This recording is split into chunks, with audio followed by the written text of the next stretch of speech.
মানে অনুরোধ চলাইছো আমি মাত্র কেইজনমান দিল্লী অসমৰ মুখ্যমন্ত্ৰীয়ে যদি অসমৰ সংখ্যালঘুসকলৰ দাবীসমূহ সংখ্যালঘুসকলৰ জীৱনৰ নিৰাপত্তা সুনিশ্চিত নকৰে তেনেহ'লে আহিবলগীয়া দিনবিলাকত কিন্তু হিমন্ত বিশ্ব শৰ্মাৰ কেন্দ্ৰীয় চৰকাৰ ভয়াৱহ লাখ লাখ সংখ্যালঘু ৰাজপথত ওলাই আহিবৰ কাৰণে সময় নালাগে চৰকাৰ স্তব্ধ হৈ পৰিব। সময় থাকোঁতে সংখ্যালঘু ৰাইজৰ ওপৰত এনেকুৱা অন্যায় অত্যাচাৰ বন্ধ কৰক, অন্যথা হিমন্ত বিশ্ব শৰ্মাৰ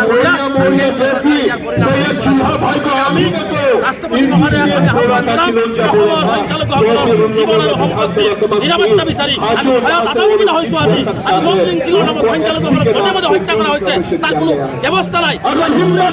দিয়াৰ পিছতো আইন বনোৱা নাই। গতিকে এই মনজিং সিঙৰ নামত আমাক অন্যায় কৰা হৈছে, কেতিয়াবা পুলিচ সোমাই আমাক হত্যা কৰা হৈছে।